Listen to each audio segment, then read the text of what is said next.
ಇನ್ನು ಸೇನೆ ಕೈಯಿಂದ 4 ಬಾರಿ ತಪ್ಪಿಸಿಕೊಂಡಿದ್ರಂತೆ ಉಗ್ರರು. ಕೂದಲೆಳೆ ಅಂತರದಲ್ಲಿ ಅವರು ಪಾರಾಗಿದ್ದಾರೆ. ಪಹಲ್ಗಾಮ್ ಕಾಡುಗಳಲ್ಲಿ ಕಾರ್ಯಾಚರಣೆ ಶುರುವಾಗಿದೆ. 5 ದಿನಗಳಲ್ಲಿ 4 ಬಾರಿ ಕಾಣಿಸ್ಕೊಂಡಿದ್ದಾರೆ. ಅವ್ರ ಕಡೆಗೆ ಭಾರತೀಯ ಯೋಧರು ಗುಂಡು ಹಾರಿಸಿದ್ದಾರೆ. ದಟ್ಟ ಕಾಡುಗಳ ನಡುವೆ ಅವಿತು ಕೂತಿದ್ದಾರೆ. ನಾನು ಹೇಳುವಂಥದ್ದೇನು ಅಂದರೆ, ಈಗ ಅವ್ರು ಸತ್ತರೆ ಏನೂ ನಷ್ಟ ಇಲ್ಲ, ಅಪ್ಪಿ ತಪ್ಪಿ ನಮ್ಮ ಸೈನಿಕರ ಜೀವ ಹೋಗಬಾರ್ದು. ಯಾಕಂದರೆ ಈ ದೇಶದ ಜನರನ್ನು ನೀವು ನೀವು ನೀವು 100 ಜನ 1000 ಜನ ಹಾಕಿದ್ರೂ ಕೂಡ ಒಬ್ಬ ಸೈನಿಕ ಆಗಲ್ಲ. ಸೈನಿಕನ ಜೀವಕ್ಕೆ ತನ್ನದೇ ಆದಂಥ ಒಂದು ಶ್ರೇಷ್ಠತೆ ಇದೆ. ನಾಳಿನ ನಮ್ಮ ದಿನಗಳಿಗೋಸ್ಕರ ತಮ್ಮ ಜೀವವನ್ನು ಕೊಡ್ತಿರುವಂಥವ್ರು ಅವರು. ಅದಕ್ಕೆ ನಾನು ಹೇಳ್ತೀನಿ ಏನು ಅಂದರೆ, ಗುಡಿಯಲ್ಲಿರೋ ದೇವರುಗಳಲ್ಲ, ಗಡಿಯಲ್ಲಿರುವಂಥ ದೇವರುಗಳಿಗೆ ನಾವು ಯಾವಾಗಲೂ ಕೂಡ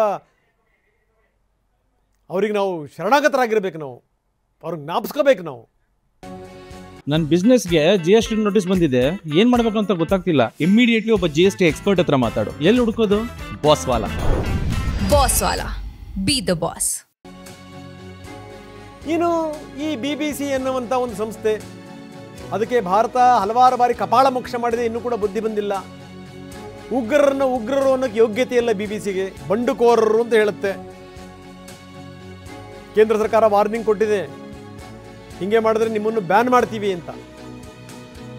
ಇಂಗ್ಲೆಂಡ್ನವ್ರಿಗೆ ಈಗಲೂ ಬುದ್ಧಿ ಬಂದಿಲ್ಲ. ಅಲ್ಲಿ ಎಷ್ಟರ ಮಟ್ಟಿಗೆ ಅಂತಂತಂದರೆ ಸ್ಥಳೀಯರೇ ಉಸಿರು ಬಿಡಂಗಿಲ್ಲ, ಅಷ್ಟರ ಮಟ್ಟಿಗೆ ಪಾಕಿಸ್ತಾನಿಯರ ಹಾವಳಿ ಜಾಸ್ತಿ ಆಗಿದೆ. ಈ BBC, ಪಾಪರಾದಂಥ BBC ಸರ್ಕಾರದ ನೆರವಿನೊಂದಿಗೆ ನಡೀತಾ ಇದೆ. ಅಂಥ BBC ಇಲ್ಲ ಸಲ್ಲದ ಸುದ್ದಿಗಳನ್ನು ಪ್ರಸಾರ ಮಾಡುತ್ತೆ. ಬಂಡುಕೋರರಂತೆ, ಬಂಡುಕೋರರು. ಭಂಡ್ರು ಮಾತ್ರ ಈ ರೀತಿ ಹೇಳಕ್ಕೆ ಸಾಧ್ಯ. ಹುಷಾರಾಗಿರಿ ಅಂತ ಕೇಂದ್ರ ಸಂದೇಶ ರವಾನಿಸಿದೆ. ಕಿತ್ತು ಬಿಸಾಕಬೇಕು ಈ ಚಾನಲ್ನ, ಪ್ರಸಾರನೇ ಆಗಬಾರ್ದು ದೇಶದಲ್ಲಿ. ಯಾಕೆ ಕೇಂದ್ರ ಮೀನಾಮೇಷ ಮಾಡ್ತಿದೆಯೋ ಗೊತ್ತಿಲ್ಲ. ಹಿಂದೆ ಇದೇ BBC ಮಾಡಿದಂಥ ಅವಾಂತರಗಳಿದಾವಲ್ಲ, ಆ ಅವಾಂತರಗಳು ಇಂಗ್ಲೆಂಡಲ್ಲೂ ಕೂಡ ಪ್ರತಿಧ್ವನಿಸಿವೆ.